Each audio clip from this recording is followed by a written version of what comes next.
As per the decision taken yesterday, 1,350 rupees basic salary plus 350 rupees productivity allowance has been given. And it has been accepted even by the employers' representatives.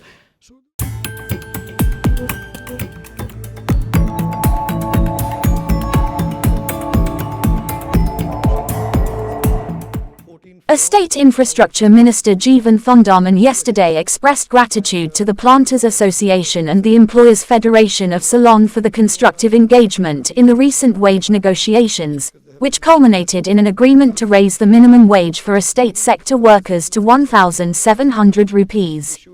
Speaking at the weekly post-cabinet media briefing, Minister Thondaman explained that their willingness to come to the table and discuss the matter openly was instrumental in achieving the latest outcome. I am aware of the ongoing differences between companies and trade unions, but I am confident that reaching agreements on these important issues will help us advance and revitalize the tea sector, he stated.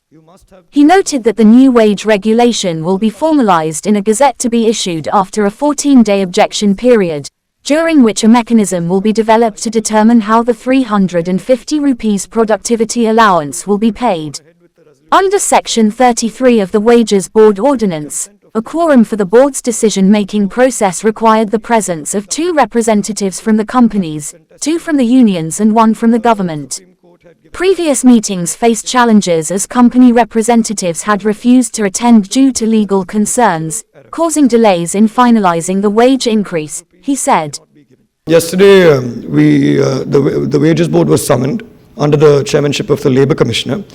And to give everyone a bit of context, representing the employers, there are 10 members. Representing the employees, there are 10 members. Representing the government, there are 3 members.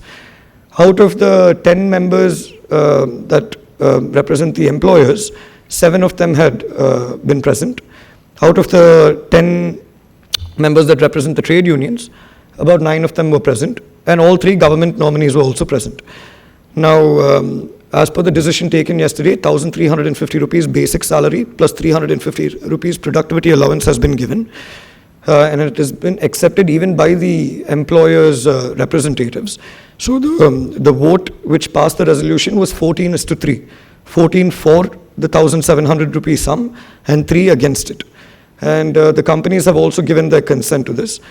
So just to give everyone a quick brief on the background of this matter, because there have been many narratives which have been falsely portrayed. When His Excellency the President had issued a gazette under the former Minister Manusha Naikara, that gazette was withdrawn. And the reason for that was, under Section 33 of the Wages Board Ordinance, we had summoned the Wages Board and we had expected all members to take part. However, for quorum to be in place, for the Wages Board to take a decision, you must have 2 members from the companies, you must have 2 members from the unions, and 1 member from the government side.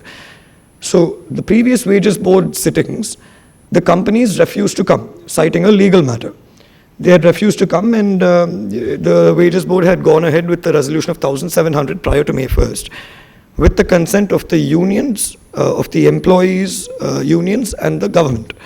So when that was contested in court, the Supreme Court had given a judgment that we cannot go ahead with this particular gazette because there is a procedural error.